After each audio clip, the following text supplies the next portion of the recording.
It is the year 2472, and the Earth has suffered a great calamity. Hundreds of years of popular culture have vanished. Without the sacred films and text for guidance, civilization is devoid of anything cool. Then, 3 incubation chambers are unearthed, and from within, men from the time of the great blockbusters emerge. Now, through highly interesting conversations, they share invaluable insight about what once was. The movies, the shows, the comics, toys, and books.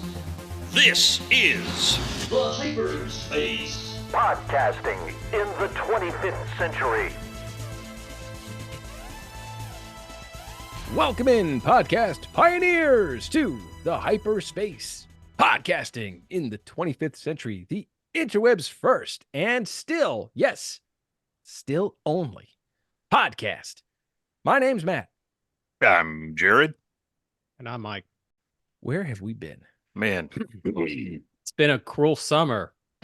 it's a cruel summer. Yeah, we've been really busy this summer, and not just in the 25th century. Our responsibilities in the 21st century have really kept us running around. Legit, my goodness. Well, it's been a good summer, but it's been packed. It's been cruel. But it's what's great. going on, everybody? Haven't talked in quite a bit. Not a whole lot. You know, I just got back from vacation. Well, I want to clarify something. I think we pretty much talk every day. Yeah, Well, we always do. You know, I always find, here's a little inside baseball.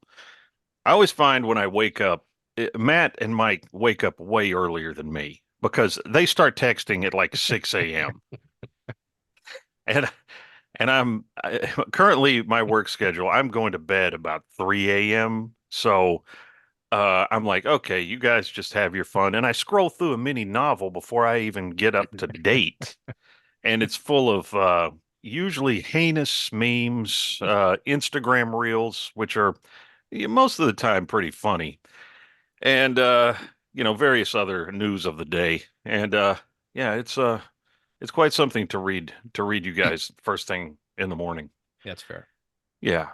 But yeah, we do talk every day. And on days we record shows, we usually talk a few hours before and go, what are we going to record?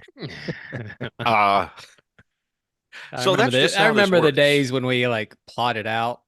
Oh, we had like our list. we like had documents and stuff. Man. That's on occasion. You get about one of those a season now, Mhm. to be fair. I mean, you know, it has been a while since we've done like a thoroughly researched and heavily produced episode, but you know what? I'm feeling inspired, so we're gonna bring that back. Well, you know, we've Never- got Bubba Hotep coming up. That ought to be a good Oh, yeah. We need to do that because I In-depth. really would like to do that. Okay, in-depth one. good, bad, and ugly episode of Bubba Hotep. I'd like to do a Mad Max one too. Oh, Furiosa. Yeah, it's on demand now, so I could probably participate. You haven't seen it yet? No, Oh man. no, I suck. Well, it It's- was in it's the a- theater it's a for good like one. 3 minutes. Yeah. I mean, and it was on demand literally like 2 weeks after it was in the theater. I have to I tell feel you. like that's not a good marketing. Yeah, but you know what? That's how all these movies are rolling out now. It's like it used Yeah. to be like 6 months later, you'd get the movie coming onto cable, and you'd be like, "Oh, well, this is cool. I forgot about this movie for a little bit," but now it's like it's a theater run for 3-4 weeks, and it's on Yeah, demand. and that's if it's making money. yeah, I remember And, the you know, I remember the first movie that crossed over. It came out on VHS while it was still in the theater that I can remember, and that was the first Michael Keaton Batman. yeah, that was still rolling in It was in the dollar theater. dollar movies, and you could watch it at home and then go watch it in the theater. It was Oh man, it's a you know weird what? time. Speaking of dollar movies, let's just take a quick second and talk about dollar theaters, man. I'm sure we've touched on this before somewhere in the Sure. compendium of the Do they even hyperspace, exist anymore? but I can't imagine they do. But We there don't was have one any here. when I was in college in Tallahassee back in the 90s, folks. You Yeah. do the math. There was one within walking distance of my apartment, and it was great because it was set up. It was a dollar theater, but you could get nachos and beer, and they had taken out every other row and put tables, like little round Hmm. tables. So it was like a fun place to go get nachos and beer and just watch, a dollar movie. And I saw Friday. Remember Friday? Yep. With Ice Cube, Man, first off, great movie, hilarious movie. the guy on the toilet with the air spray. I want to say my friends forced me to watch that movie, and I actually did end up thinking it was funny. It's and in the theater, I'll tell you, with the crowd that was in the theater watching that movie, first off, I could barely hear the movie, but Sure. I don't think I've been in a theater with louder laughing in my life. That was fun. So dollar Wow. theaters, man, it's a thing of the You know past. what? I saw Fright Night 2 at the Dollar Theater. And that was that was one of the funnest experiences I had because the theater, it was on a Friday night. The theater was packed. Me and a friend went and we ran into another friend, and this other friend was like a lunatic. And we three sat together, and I mean, it was just, we had a blast watching that movie. Cause I guess maybe because you'd only paid $1 for it. Yeah. And the whole crowd was, strangely enough, the crowd was into the movie. And I just remember having a blast watching that movie in the theater. Well, it's funny that we talk about dollar movies and they were like second run movies. And these days there's just not room for that because second run it's already on your laptop at Yeah, you're home. right. Yeah. It's just there's not that long period, Matt, like you were saying of well, this was a big summer hit, so it's going to play well into the fall at the dollar movies. Yep. No, I mean, I just watched on vacation with my dad the latest Planet of the Apes movie. It was made available digitally a couple weeks ago, and he had not seen it in the theater, and we've watched all those movies, so we watched it there at the beach. That was kind of nice, but it was still weird because I just saw that movie like at the beginning of June in the theaters. Yeah. I mean, it might be a Uh, hard thing to grasp. Like if you're too young for a dollar theater to be around, Mike said it best. It's kind of like you win. It's like it's a big win. Even if the movie isn't great, it was so cheap to get in, and it's like a low rent theater. Nothing's fancy. It's no frills, but I mean the one I went to is pretty cool because you could eat stuff. But like generally Well, speaking, the it was one in just- Windsor Square here was actually a really nice Yeah. theater. they Really? they built Yeah. I remember in Knoxville they built the dollar movie from the ground up to be a dollar movie, wow, but it was a brand new theater. It was that's nice. amazing. And it was great. And it was a buck, and the theaters were modern and clean and new. Hmm. But everything was $1. That's a big And win. People just can't understand how much of no matter what you see, it's fun. You're there. Yeah. You're a teenager in high school with your friends. You didn't spend any money to go watch a movie for 2 hours, and you're eating popcorn and acting like savages. But it was Yeah. fun. Yeah, but you're right, Matt. Like there were a lot of dollar movies that were older theaters that they just converted, Yeah. and those were like the trash theaters. Well, there was the one in Powell. Remember the one in Powell they opened? They Yeah, turned that's where I first saw Empire Strikes Back, that theater, and it eventually became a dollar movie. The one that I went to in high school was a older theater that they had just transitioned to a dollar theater, and it felt like a dollar theater, but it was fun. Yes, It was great. Yes, exactly. Man, yeah, the dollar movies. That's just something nobody knows about Well, anymore. I'm gonna go back just a little bit further because we're talking about how short amount of time that movies run in the theater. But it used to be, you remember because the place to look for movie releases, I always looked in the newspaper because the newspaper always had the page Yep. of all the movies that were running, and it always had like a 50-second exciting week. If the movie had just been like Home Alone ran forever, Star Wars ran forever. Mhm.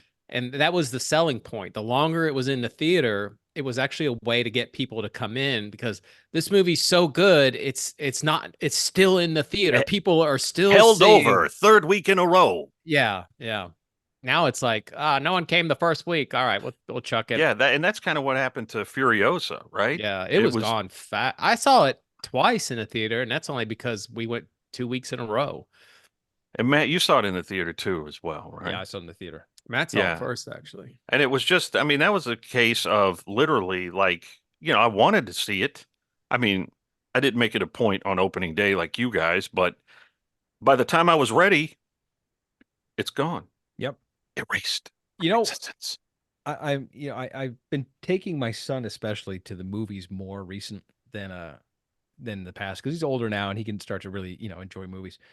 And it's a great experience for him in that age group now because it's so funny. And we're all guilty of it too, but kids are really bad with it. Is that all the devices have, and on demand. Listen, we're in the car and they're telling you what they want to hear, on music. They're the DJs. I'm thinking, man, back in the day, it's like you had a cassette, you had maybe a CD if you're lucky, but you're really just hearing the radio. And every now and then a great song would come on that you'd be like, oh my God, I haven't heard this in forever.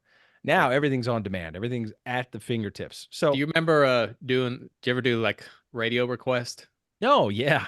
Yeah, when you they, call when they in. and when they played your song, it was It was a- like it was a you big hit the deal. jackpot. It was a big deal. I actually Yeah. got put on the radio one night. I was closing McDonald's and I called to request a song, and the guy's like, "Do you want to be on the radio?" And I said, "Sure." So I got to be. And Matthew, my brother, got on there too. They got him doing a bird is a word, bird is a Oh, word. Did he go, "Hey, dude"? No, he Oh, was man, like I know, I'm sorry. he was like went- a little kid. went, His voice is. Hey, dude. Can you play Bird is the Word for me? I think that'd be really great. I have that audio. I should send it to you. Oh, you have it? Yeah, because he recorded it. Because Oh. they pre-record you and Sure. then they play it back. Oh, And I he had have, he I had have to hear recorded it. prepubescent Matt. I'll track it talking. down. Mainly, that's not me. It's his brother, man. It's his brother. But Man. going back to what I was saying, it's like it's great to have like my son in the theater and make him sit still and watch something from start to finish Mhm. without him just being like trained to be agitated and to get up and want to like do something. It's great to have them focus on entertainment and from start to finish and not be distracted by anything. Yes. And I'll tell you, I'll take that a step further. When I take my wife to the movie, because if I'm watching a movie with my wife together, sitting in the living room, it's, Yeah. hey, did you see that was kind of important? Yeah, I saw. The only way she's 100% dialed in to a movie is if she's sitting in a theater. Well, some inside baseball on how they view entertainment now is they consider what they are striving for on like what's released on like streaming and whatnot. Not as much movies because movies are that focused, different experience, but even so, but really what's get released in streaming on television, they are trying to make it what's called a first screen experience because television has become what's known as a second screen experience because the first screen is now a your device.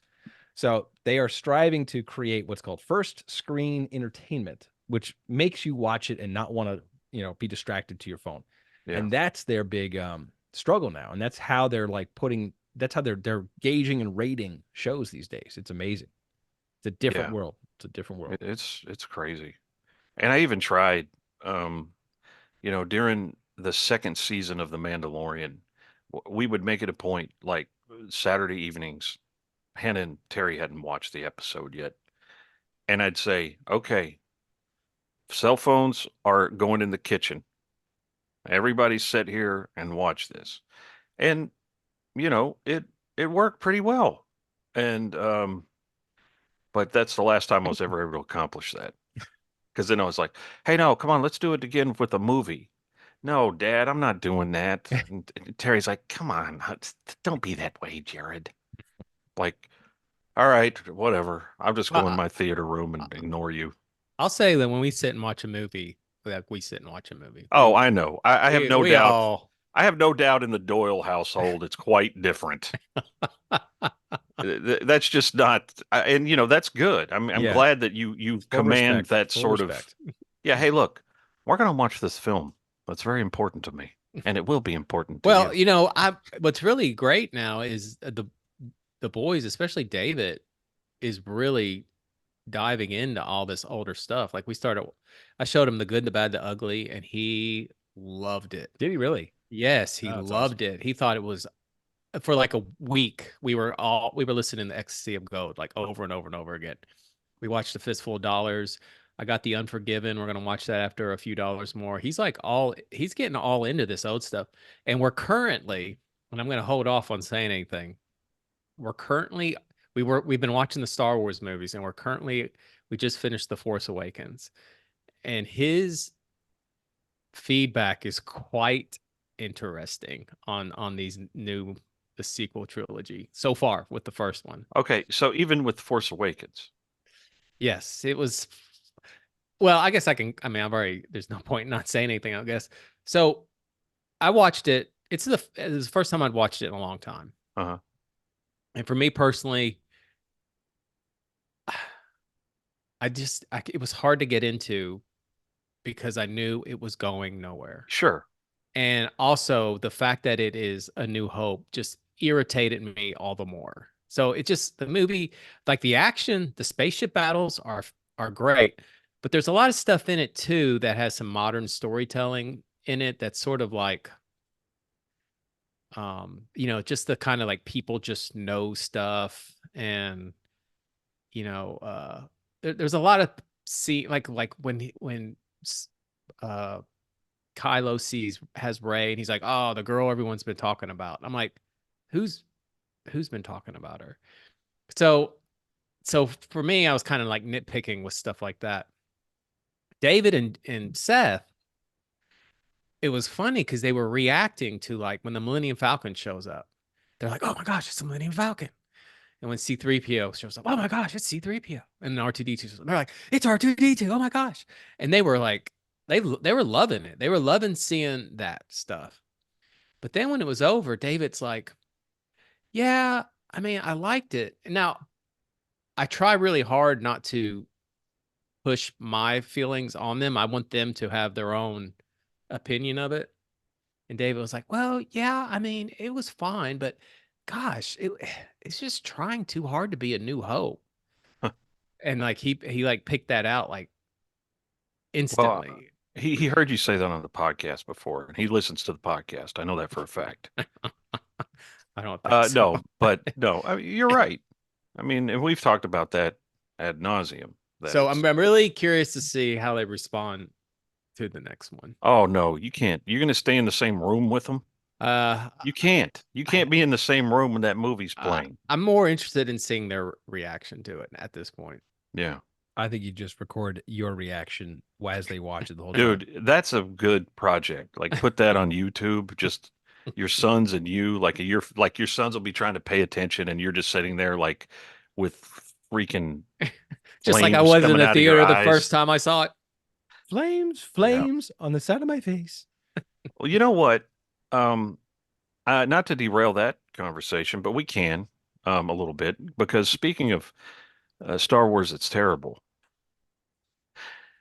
Some of our, and I have been asked this, especially by coworkers who listen to this show. When is your Acolyte after show coming out? When I said I would be a part of that. And so, it was always our intention to let the show play out for a little bit before we decided if we were going to, devote any length of time to it. And I think it's fair to say as the show went on, we were like, no, I don't know. I'd rather spend time talking about things that I enjoy than things that are large piles of feces. It is the underside of crap. Well, I did not watch it, but I did watch a lot of reaction. Yeah, and I have a pretty good eye for picking out what I think are unfair criticisms and are legit. I think I do. And okay, the closest I can come with what I've seen, and I feel like the people who made that genuinely do not like Star Wars.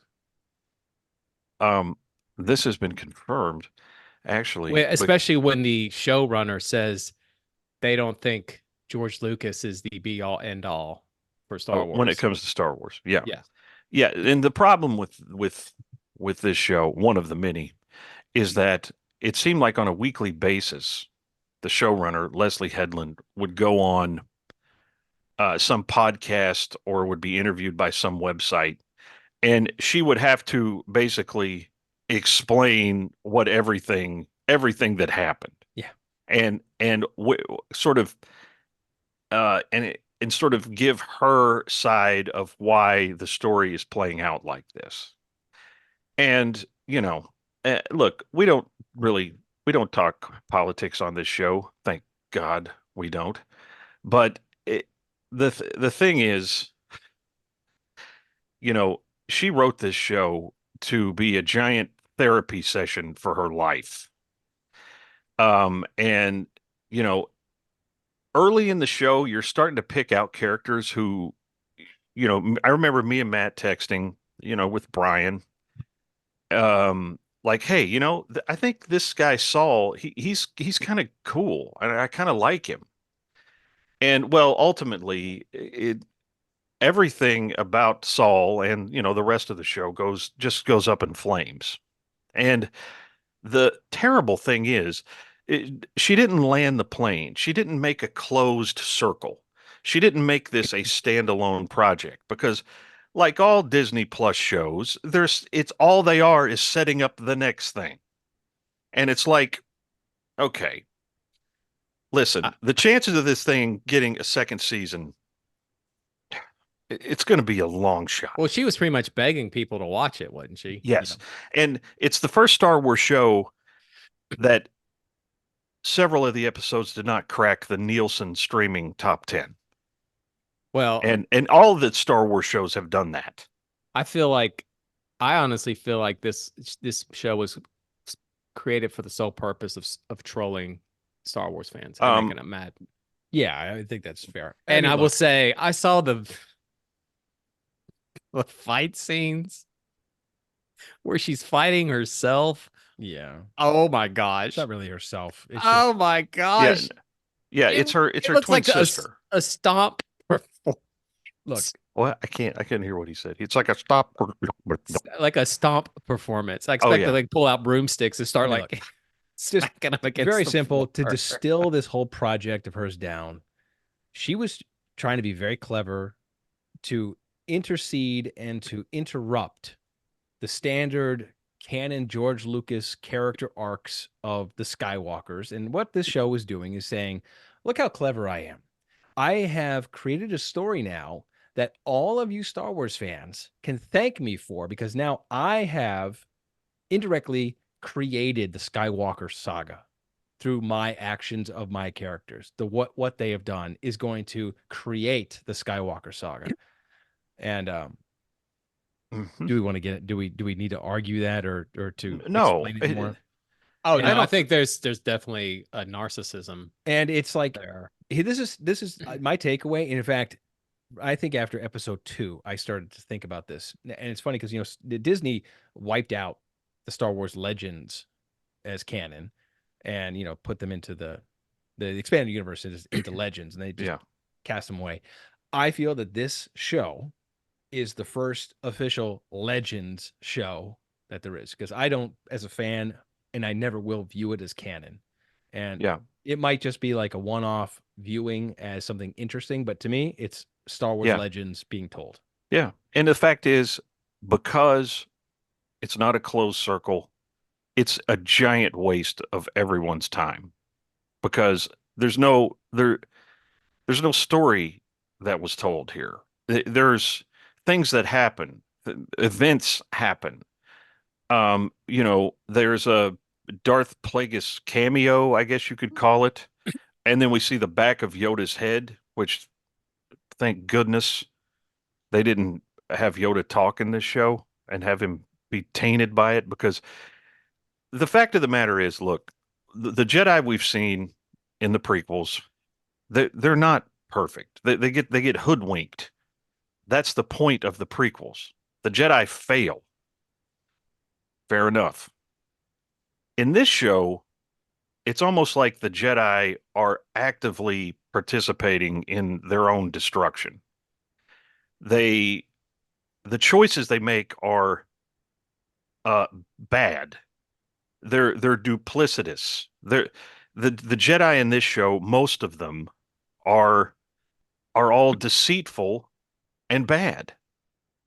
Correct. And that's different from being hoodwinked. You know, a story can be told. And why has there not been a story told? And I'm even looking back at George Lucas. Give us a story of the Jedi of the Old Republic who are doing heroic things, who are the good guys, who are fighting the bad guys Well, that's the thing is we got that in the comics. in the comics, yes. But today, with the multitude of live action Star Wars shows, and this show this show was the most positioned to give us something like that. You see the Jedi before the Phantom Menace, there's a lot of them, but they're all crappy people. How about that? Who would have thought? Yeah. Yeah. I mean, So, what a you shame. And it know, was the most expensive Star Wars live action show ever made. yeah. And if And for the for it didn't and feel that way, by the way. no, it felt cheap. Felt I mean, cheap. I'd still give the edge to like Mandalorian as far as the Well, most cinematic looking Star Wars show. here's But something someone pointed out, and I think it's true, and I think it goes across all the Star Wars shows being produced by Disney, is all the locations look the same. yes, you're either on a wooded planet or a planet with a rocky cliff face over an And ocean. Single biome. there's some arc, and I saw it in A Force Awakens, some kind of standing arch, sorry, not arch. And I see it in all the shows now. It's almost like they just took this prop and they're just planting it in Yeah. all the other locations. Yeah. But also That- the thing with yeah. I mean, if anyone's familiar with the legends of the Knights of the Old Republic, is it was a very in the comics and in the games, it was very elegant. Yeah. And the stuff I saw, it was not at all. It just looked like Caveman stuff. yeah, Yeah. it was just ugly. Yeah. It's unfortunate that, and not to belabor this point, but Star Wars in the before times, Star Wars, we got one movie every few years, and a trilogy every 16 years. That's like going into a fine restaurant and sitting down and getting a fantastic meal. And what it has become is a golden corral. Because now, since the purchase of Lucasfilm by Disney in 2012, we have gotten exponentially more Star Wars than we ever had at any time in the past. And right now, you go to the Disney Plus Star Wars section. There's more Star Wars there than has ever been there before, but you're not choosing from five-star restaurants. You're choosing from Golden Corral. You're choosing from the Oriental Super Buffet. That just reopened after being closed down from health violations. Smells And like urine. yeah, unfortunately, I mean, I'm not, and look, me and Matt, we've been the first to say it's not all like that. There has been good Disney Star Wars produced fairly recently, as a matter of fact. The Acolyte I'm not feels even- like a shift. I'm not even mad about the Acolyte because I don't even consider it Yeah. Star Wars. So, I mean, I know what they're doing. I know what their agenda is, and okay, well, I'm just not going to participate. It's a forgettable show, and it will be forgotten. And this will just go away. But guys, speaking of Star Wars, I want to tell you this story. Okay. So again, we have a busy summer, and I've got 3 kids, and they're all still young little kids. And with the summer comes summer camps, so it's always busy. And I don't have a nanny or a babysitter, so it's like who's in the middle of the day going to get the girls from day camp, and who in the afternoon is going to go get my son from baseball camp. So that's like your day. So my son just finished up actually today his second session of baseball camp. So after the first session was done, they had their championship day, and he got MVP of his team. Yeah, I saw the picture. He was super excited. Yeah, he was super excited. He's super happy. So I had the girls that I picked up from their camp at noon, and I picked him up at 2, watched his game, and everyone cheered. I'm like, you know what, guys, let's go to McDonald's. Come on, you're hungry. Everyone's hungry. Let's go to McDonald's. We don't go to McDonald's that often because you have to take out a credit loan to go there these days.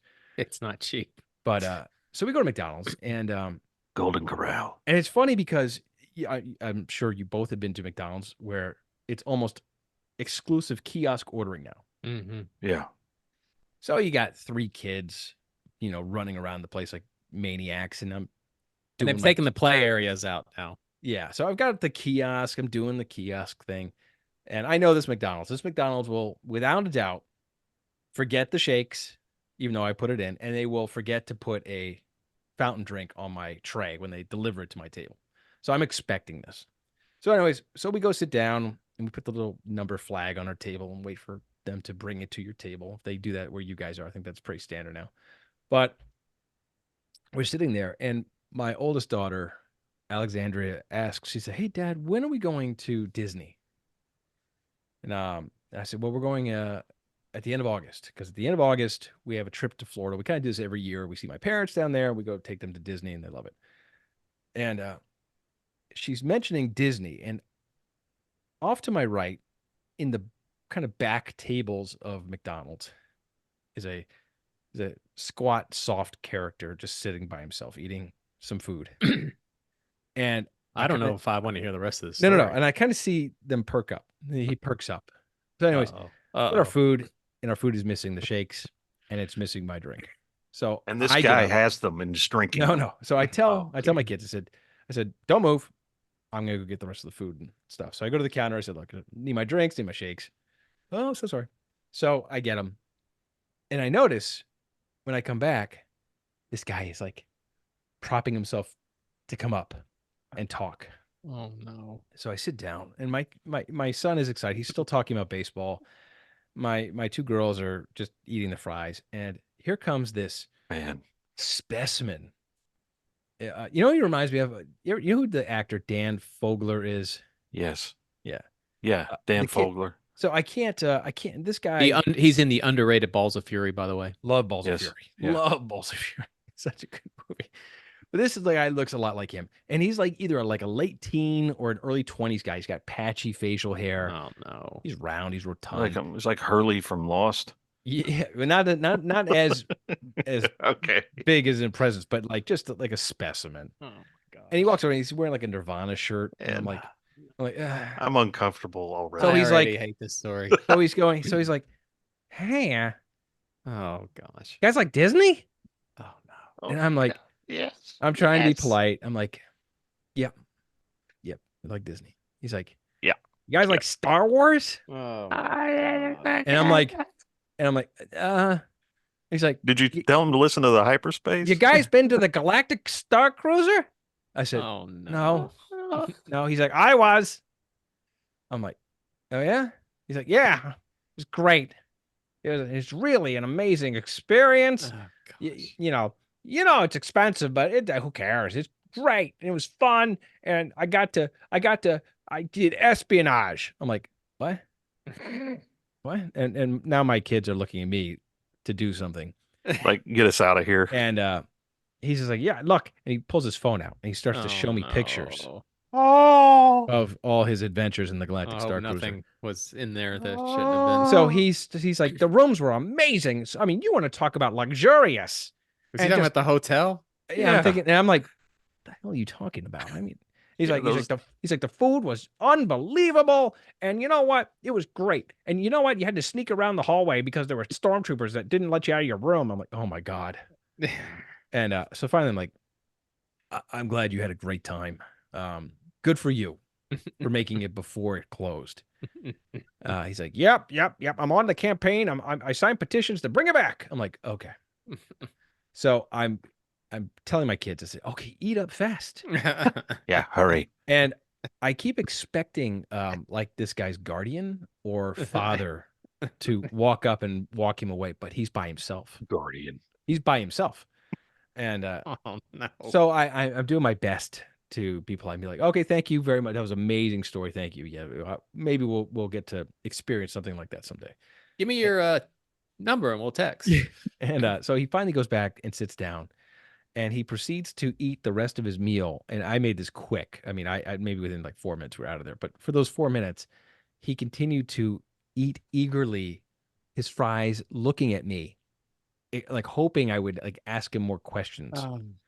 And when we finally stood up, I got out to my car, and I could see him hurrying out to say one last thing. And I'm like, get in the car, get in the car, get in the car. And I took off without even putting them in seatbelts. I'm like, let's just go. Man. Oh my God. That was my Galactic Star Wow. Cruiser specimen. Hey, okay, you guys may have heard about this. There was Matt, you did. We were on I think you were texting with Brian or something, and you mentioned that girl's 4-hour review on YouTube of the Galactic, the 4-hour takedown of the Galactic Star. I heard it was outrageously good. I was watching that when I traveled to Illinois back in May, and I just watched it on my plane trips. I haven't heard of this. Really? Okay. Well, I'll drop it in the It made the mainstream news too. It was in national news that this girl just. I think the Disney lawyers had her in their sights because of this video too. Yeah, and they after it got so much publicity, they seem to have backed off a little bit. Yeah, because that video's 4 hours long on YouTube. A 4-hour video, that's insane. But it had over 1 million views in the first few days. Yeah, it was crazy. It was unbelievable viral. This girl, she just goes through it and says, "Look, for $6,300, this is what you get."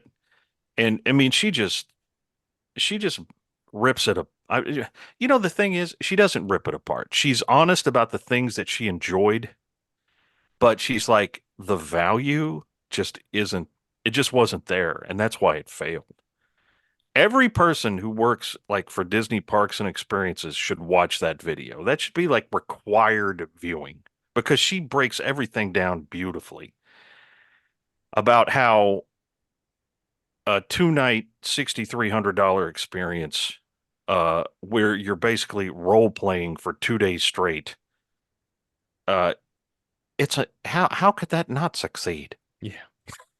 Why don't you just make like a 2-hour escape room for Star Wars and just call it quits? Yeah, exactly. And I think that's what's going to have to happen with that building that's there. They're going to have to do something with it. It looks like a freaking spaceship. I mean, what are they going to make offices out of it? Not to mention they went all in on the New Republic instead of the traditional. The sequels. It's like, again, and that's what's happening to Smugglers, whatever that is, Galaxy's Edge. Edge. What's amazing is how fast it failed. I mean, how long was it open? It was just a little over a year. It was. I think Furiosa was in the theater longer than that. Hotel it could have been open. But of course, the demand at the front end was high. So you got all the super fans and the fear of missing out people, and all the Disney freaks who had to do it, who mortgaged their house and went into extreme debt to do this. But once those people cleared out in the first few months, empty. Yeah. Well, I remember, I think Matt was the first person who started sending pictures of it. And then I remember, the first thing that really turned me off was the fact that you were just encapsulated for the whole time. Yeah. You can't leave. And then second, the price. I was like, nope. No, thanks. So, no way. At Epcot, they have space. What's it called? Space Mountain. No. It's like Space, like restaurant 2122 or something. Whatever it is. I've eaten there twice, and it's great. It's great. Yeah. The experience is outrageously good. You go up, you really feel like you're in space. They do such an excellent job. And I was thinking, last time I was there, I'm like, why don't they have the Star Wars hotel? Could have been so easy to do. They could have had a hotel with basic decorating. Didn't have to go crazy in the theme. Then build completely movie quality the cantina. Let people visit the actual cantina, not the thing over in the park, but make it like the exact This thing. is Wooer's Cantina. Yeah. On Tatooine. Yeah, make it. exactly like you see in the movie. It's so people Davin can go there. Felth is in here. Well, you know what? It should have just been like a hotel that you stay at while No, you're in the But park. that's what I'm saying. And then also have one of those kind of restaurants like Space, whatever it is, 402 or whatever it is, and make that a Star Wars themed restaurant in it also. And then make people You would could love- have like I the would Death stay there in a Star flat outside the second. window. I would stay there in a flat second. Oh, that'd be cool. It'd be Yeah. great. Ships flying around. Yeah, I- ships flying It's around. the only Amazing. place I would want to stay. It's the only Yeah. place I'd want to stay. But alas, to your point, they made it a 2-day escape It's room. a LARPing experience. Yeah. What they call LARPing. So it's And like, that's the is that market like for that is that like filking? yeah. Have you ever heard of filking? I know what sound drop I'm dropping in here. I mean, come on. Mere mortals you be, the truth you can see.